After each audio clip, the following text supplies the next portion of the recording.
All right. Can we hear me? Yes. Feels like I'm in a TED talk with this headset on. If you're expecting that, you won't be getting that this morning. But well, good afternoon, everyone, and thanks for joining. It's the morning, so that's a good start already. It's my second time here at World of Learning, but I think last time I did it, I didn't have my second child, so I'm mostly pretty giddy at night on my own in a hotel room tonight. This talk will be incidental, to be honest with you. My name's Rich. I'm here with the whole Attensi team today. We're actually there and round the corner, but basically here to talk about roleplay trading, actually. Difficult conversations with colleagues and clients. So what we can expect today is a bit of a mix. So I wanted to talk a little bit about my experience with role plays in previous roles as a commercial director and the criteria that we landed on to make sure that they actually could do something brilliant. The promise AI can offer, and a bit of a showcase of a variant of the technology. As you all know, with all this stuff, it can be done well, it can be done poorly, all these kind of things. A bit of a deep dive into some agentic AI workflows, if that's interesting to people. Everyone's at various areas of this journey, but I can show how we can make characters lie. I mean, one of the things you'll know about AI is it can be very sycophantic. I always feel like the greatest person in the universe using ChatGPT, so trying to create more human conversations and the underpinning of that. And then a bit of a blueprint for how to put something like this into a more blended approach, because a blended learning approach is the only way it's all really going to embed. So a couple of examples there. Obviously, if you want to have a play with it, Wi-Fi dependent, which is around the corner, you can do that as well. Sound okay? Good. So first, my experience with role plays. So in my last organization, I was a commercial director responsible for hiring and developing a team. Role plays then found a really strong foundation in what I was doing. And I put lots of stock by it for lots of good reasons. So first reason is it gets people into the bottom of this triangle very quickly, this sort of active learning zone. They're forced to try and deliver something. Gets closer anyway. It's a little bit inauthentic, but it gets a lot closer. So that's good. It also recreated some of the situational pressure, I guess, they might actually find in the real world. A little bit of thinking on your feet, a little bit of pressure, a little bit of memory recall, also helpful. But it let me down in other ways. So firstly, how easy is it to be yourself in a role play, really? What I learned from doing hundreds of those, I guess, is that if you're not careful, you confuse people who are good at acting with people who are learning things. And being good at acting isn't always the same with performance. You'll know a lot of this if you've done any interviewing, but also training is true. Secondly, role plays are often a one-and-done activity. They're fantastic, and everyone has a lovely time. But you also forget quickly. You know about the Ebbinghaus forgetting curve, or some of you will. You forget 50%, I think, in an hour, 80% in a day, and things like that. So if you're doing it, what happens if you want to have another go? What happens if you're about to have a horrible conversation with someone and you want to practice it? You can't really do that, or at least I couldn't. Did I have the resource available to spare for that many role plays for everyone who wanted them? No, of course I didn't. I imagine you probably don't either.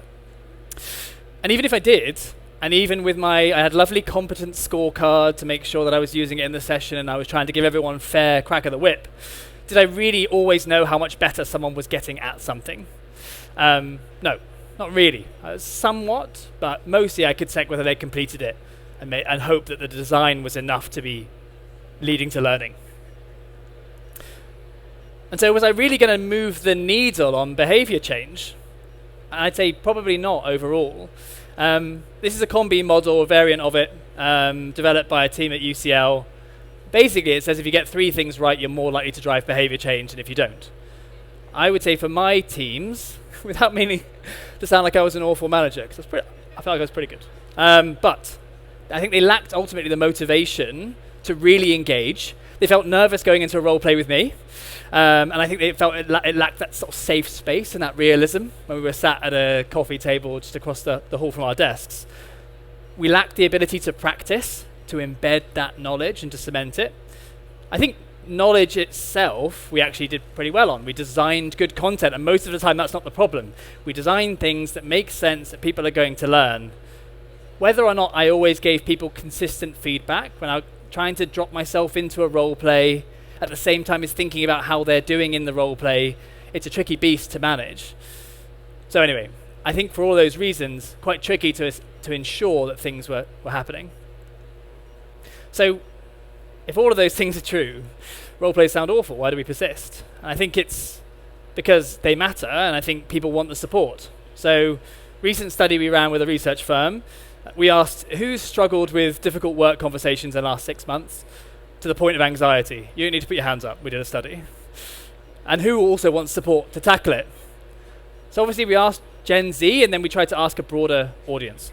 And so you can tell me if this feels high or low, but 39% had said they'd had anxiety. This is self-reported, remember. And the second thing is that 87% of people had asked for support. So fine, Gen Z isn't everyone, but it doesn't change a great deal when you change that to the wider cohort.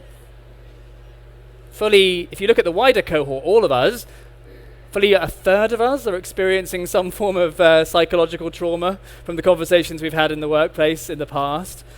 It's not one generation or another, it's all of us. So, it can be tricky to get right. It still feels important to do it. How best can we structure it to get the most out of them? Fundamentally, I think after about a decade of simulating role plays, we say that there are probably 5 criteria that act as a good framework to evaluate any of this kind of immersive learning that you're putting into your teams. I'll go into them in a bit more detail, but as an overview, are people authentically engaging with what you're putting on the table? Are you giving them consistent inputs and consistent outputs? Do they have the ability to practice? And do you truly understand whether someone is competent?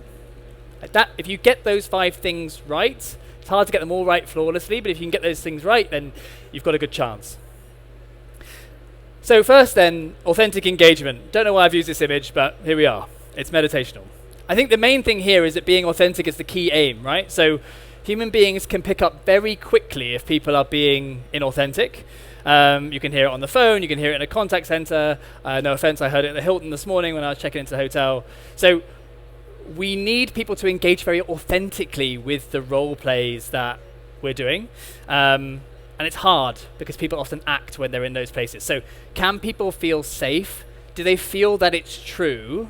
And is the content relevant? If they can do all of those things, then people engage a lot more actively.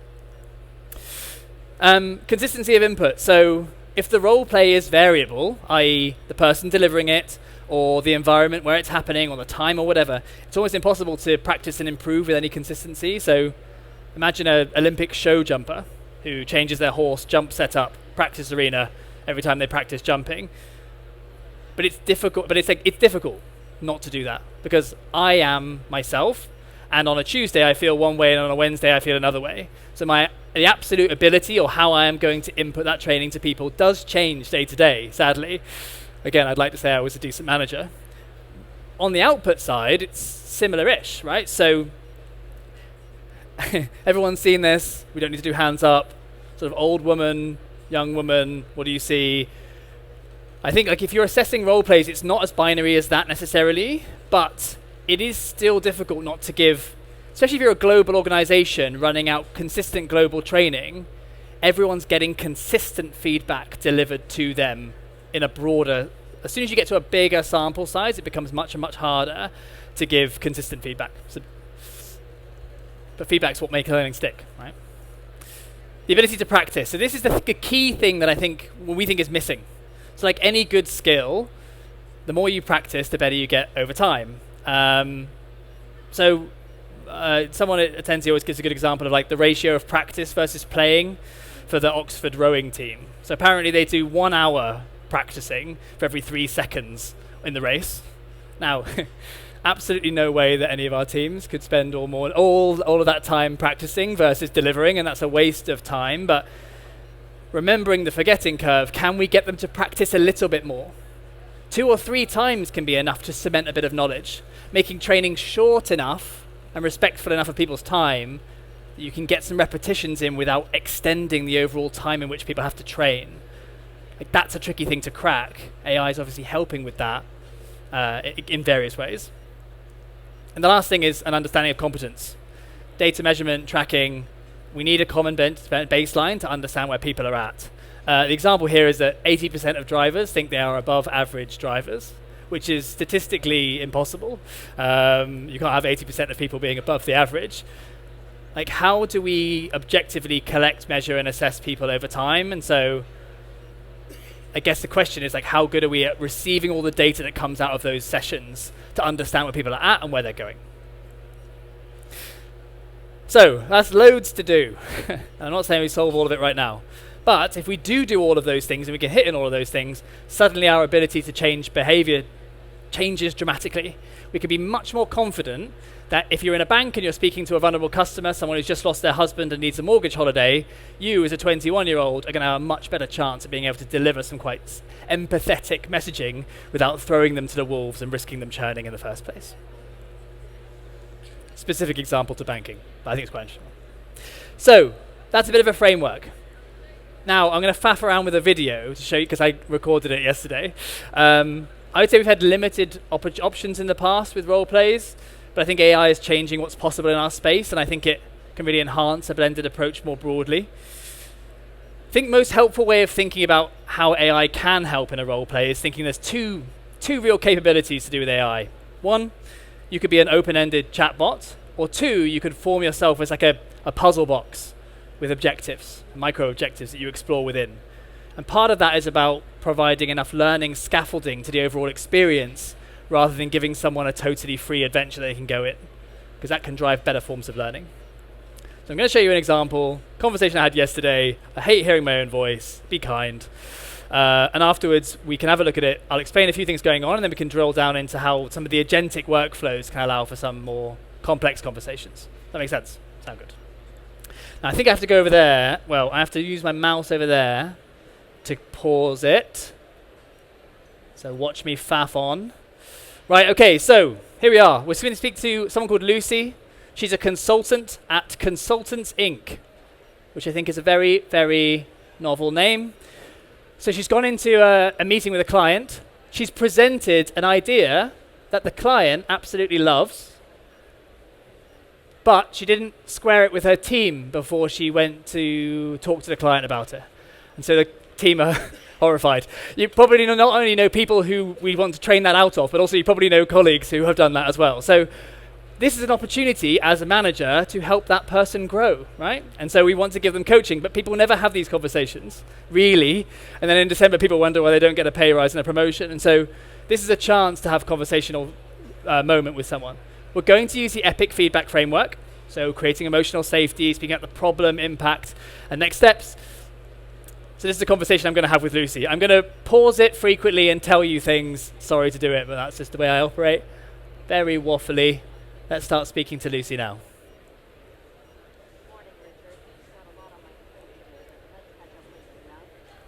The sound's playing on my laptop now, which I would say is suboptimal.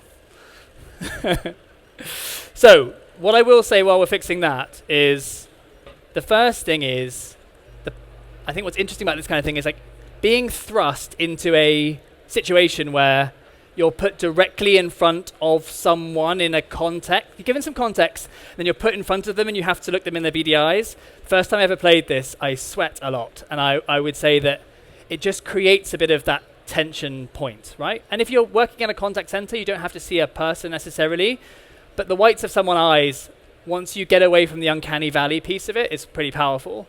It's not a video, and that's an important thing here. It's like, it's not a video speaking at you, it is responsive to the things you are going to say to them. You can turn the characters off, but I think there's a lot of power in having the avatar as part of it. There's also, this is also speech to text. You don't have to have that. We're working with a big investment bank at the moment, and they wanted to have text-based input because they have an open floor. And when they have a performance conversation with the person sat next to them, they don't want to be practicing it on their mic. But I do think the ability to go and speak fundamentally changes the way you think about these conversations. Thank you. There's a good fix over there. Let's see how it works. Morning, Richard. Got a lot on my plate today, but let's catch up later, yeah? So, already very annoying because sometimes she lets me speak to her, sometimes she doesn't really want to. So you can see we've had a conversation, we've been thrust into the focus. Now, on the point around authentic engagement, it's really interesting, really different when suddenly you're speaking to someone, if it looks and feels like you. So this shouldn't be generic. We don't make anything that is generic off-the-shelf training. It should look and feel like your organization, because if you sit down with someone who talks about something specific to you, suddenly you're willing to suspend your disbelief and have a conversation.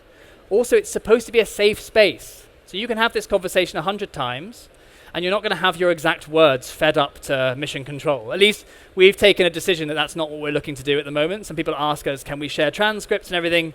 We're trying to create a safe space for people to repeat, explore different avenues and things. So we can debate that if you disagree with me massively, but at the moment that's the decision we're choosing to take. I'll let it play a little bit.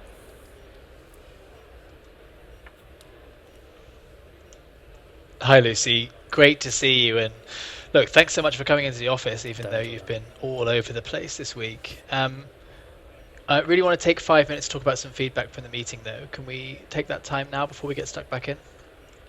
Already quite waffly because I was nervous when I was doing the recording. So there's a lot of different flows going on in the background here processing this. Sure, but let's keep it quick. Got a tight schedule today. Good. I get it. And look, we're really pleased with the work that's going on into the client at the moment, but I think taking some time to discuss this feedback will really help us all be able to move forward. So I'm trying to create a bit of emotional safety here as first frame. I don't think she takes it that well, so we'll see how she takes it. I think she basically says... All right, let's dive in, but I've got to be out in 10, okay? So I never know quite exactly how it's going to happen. This could be very different. We've done a hotel simulation where someone is effing and blinding at us. We've got simulations where people are lying. The most important thing to know here is, first of all, learning needs to be scaffolded, right? If you give someone this open-ended chatbot exploration, they're going to have a lovely explore, but are they going to learn the thing that you want them to learn as an L&D professional? Not necessarily. So we have like quite a framework-based approach to how we build these, where we're giving people enough rope to hang themselves with and then giving them enough exploration so that they learn the things we need them to learn, but we also give them the freedom to explore the magic of generative AI. In a vacuum, generative AI actually isn't helpful. We don't think. Now I have to find the play button again. There we go. Let's get on with it then. So, okay, great. Well, look, Lucy, last week we had a meeting with the client, and they seemed really happy with the ideas we seemed to put forward. But the team around you appeared to be a little surprised. Is that what you thought as well? A little bit timid from me, I would say. So I'm trying to start delivering a bit of the feedback to her. Yeah, they were surprised, but the client loved it, right? That's what matters. And so we're trying to create this tension from the beginning, right? We're not trying to give someone an easy ride in. It matters to some extent, but the team came away worried about the potential scope of the project as a result of the suggestions you'd made. Can you see the problem that creates?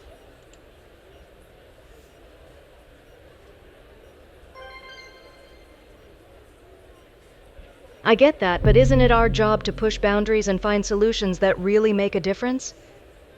Oh, I've started it again, gang. Right, hang on, don't worry. Here we go.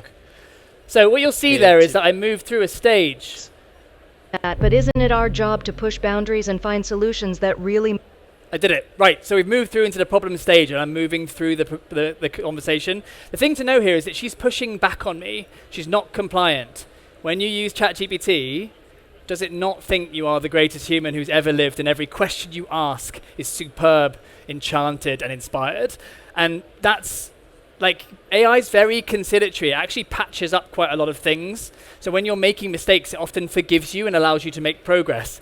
But you can bet when I sit down with Lucy in real life, she's not going to let that happen, and we're not going to get to know what happens. And so there's a lot of scaffolding underpinning this in sort of design that's really important to make sure you include. And like, this is the layer that sits on top. So I won't go into like all of the detail of the conversation because we've got too much to go into, and you can have a go if you want to. When we come through to the end of this, oh, by the way, here, you won't be able to see this. I basically say, give her a bit more direct feedback because she isn't getting it. And then she says, who dobbed me in? Who told you this? That's not okay. And totally tries to derail the way this feedback goes. That's not always going to happen. And that's where the magic of generative AI can come in. But it puts you on the spot again. You have to deliver that feedback in a different way. So again, what we're focusing on is belligerent the more difficult conversations are the one you learn the most from. So look, whilst all this is happening, I am seeking to have someone watch me and like show me what works. And I think the important thing here is that we're trying to make sure that you get quite personalized feedback tailored to things you do. So have you said the right things about the product? The hotel example I have, if you give away a free room when someone's angry, that's against the hotel's policy. So you can be like violating policy and things like that as part of your training. The one problem with data at the moment is that AI makes compiling data incredibly cheap, right? Suddenly you can do it for nothing. But we know there's a hard limit on the amount of feedback a player how much you can take in. And so it's really important to make sure that there's a limited amount of actionable feedback that you can do something about. And so also it needs to be super consistent. It doesn't need to sound exciting or whatever, but it needs to be every time. AI needs to be consistent with itself, which it isn't always. You put rubbish in, you get rubbish out. So I'll stop there. This scenario can take lots of different places, and as L&D professionals, you can get quite rich data on what the conversation is doing.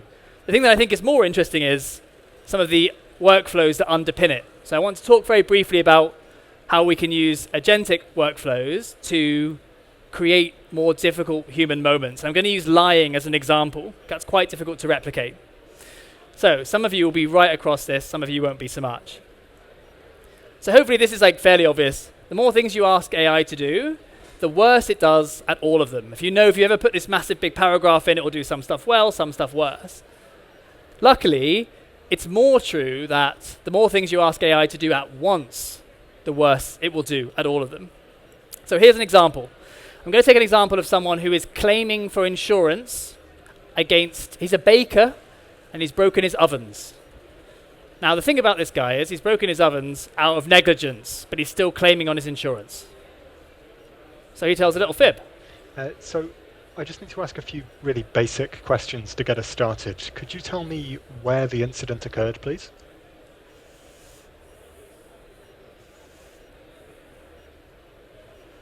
It's at Unit 6 on the Blue Lake Industrial Site, just out of town. Okay, so that's interesting, because that's not what it says in my notes here. Are you sure about that? So he's lied about where this happened, because he's under pressure. Oh, sorry, my mistake. It's actually Unit 10. We moved a few years back. Just slipped my mind with everything going on.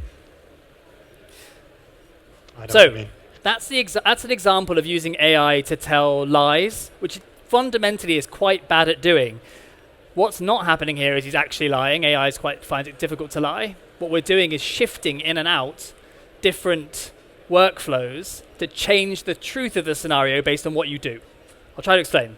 So Alex is on the right. He's got all of this lovely context. He has 2 kids. He works at the bakery. Interesting thing about this guy is to tell that if you go to a theatre performance, someone only has one sentence to say. Romeo, Juliet is dead. Something like that, right? They still need to know how many messages did they send that day, how are they feeling, what's their relationship with their mother, to have this sort of depth of character that makes the conversation interesting. And so we need to prompt a character with lots of different things. That's great. That makes sense. Now in theory we think this is exactly what it should do. It should say, I'll level with you, a bit stressed, we can't afford the problem we've got with our tool. And it picks out exactly the right bits of context. Fantastic. Sadly, that's not exactly how AI works. Otherwise, we'd think that's very clever. That's Justin, by the way. He's a product guy, not me with a beard. Couldn't find a high-res picture of me. So that's not really how large language models work. They work a bit more like this. Hey, how's it going? I love my 2 children, Beth and Sarah. They're my world. It helps me with the stress. Suddenly, you give it so much context, and actually, you're in the lap of the generative gods on exactly what comes back. So it might give you what you want, but it might not. And as soon as you have an unrealistic response, learners disengage and leave. So it's cool tech, and then they run away, right? It can get worse. This guy's supposed to be lying to us, right? So if I say, how's it going? It might pick up that I made a mistake. Fundamentally destroying the learning moment you're trying to give someone, right? So the idea is you want large language models to improvise, because that's the magic of them, but you don't want them to improvise the really important parts of the conversations, the fact that this person's lying or something else. So a way of fixing that is using AI agentic agents. So See that little swirly lad down there, ChatGPT symbol? Essentially, AI agents they have one tiny job each. So in this circumstance, the one in the top left is only there to listen to me and see if I am suspicious of the man I'm speaking to.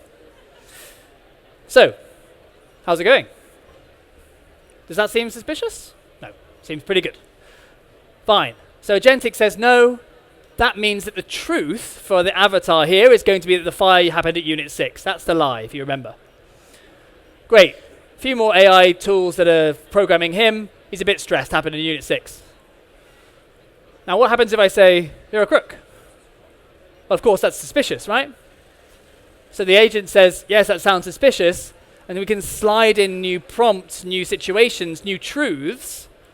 So the fire actually happened at Unit 10. So what you'll see is that AI doesn't lie very well on its own, but AI watches what you do very well. And so if it's picking up what you're doing, it can then change the truth that the AI says. We can chat about it over a coffee if you're interested. This is still the best way I've got of explaining this. So, obviously then he changes his truth. At a high level then, basically what we're saying is, having these different independently operating swarms of people that are looking at me, am I telling you the truth about a product? Am I suspicious? Am I being logical? Am I being kind? All of those things can then fundamentally alter the flow of a scenario that you're having. It might take a conversation this way or that way. Then you can use the scaffolding to help guide someone through a conversation. So the idea is, you don't give generative AI, oh, help me to do a better coaching conversation and give it this space. You give it a lot of structure that can dynamically change the scenario. On the surface, that doesn't necessarily look like loads of difference to the user, but it creates a much more fundamentally powerful usage for the end user. So like, I don't know if that's too much or not enough depth, but I'm trying to gauge where everyone sort of feels out for this kind of thing, and we think it's super interesting. So, that's where AI can help. I think if we think back to the model here, the practical ways that I think people are putting it into practice, you've got knowledge training. What do you need to know? Fine. You've then got an in-person role play. How do you need to talk about it? Fine. Then you've got these on-the-job conversations in real life. What we're finding for people like McKinsey and Bain and Hiscox and folks is that they're starting to put simulated scenarios in here. So before you go into this next place, you've had a safe space to practice on your own. Have a bit of a think about it. The really cool thing, though, is this ongoing practice. So you've had a horrible conversation with someone. You want to go back and see what went wrong. Go and have that conversation again. Or maybe you've got one coming up. Can you have a bit of a practice to get yourself some confidence in the first place? Some folks go a step further, and instead of doing this in-person role play, they switch it out for a debrief as a group. So instead, they do some simulated scenarios. So Deloitte do this. They do some simulated scenarios for their first-line managers. Then they come together and say, hey, what did you feel about that? How did that feel? And then that's a very active participation session. Anyway, I could go on about this for ages. I won't, because I've got 2 minutes. But anyway, so I think the key things to take away are that this feels like a good way to structure and think about how role plays are effective, how to get the most out of them. Hopefully also able to give you a sense of where AI can and can't be helpful in this context, because I think there's lots of places it can be less helpful than helpful. But that's it today. I won't go into a real example. We can talk about that if that's helpful. But if you want to have a play, you're very welcome to. I never know how conference Wi-Fi works, but we're just around the corner and it's all set up just over there. Otherwise, you can grab me now or on LinkedIn or anything else. I love to chat about this stuff. Hopefully that was at least semi-useful, and I hope you enjoy the rest of your day. Thanks very much.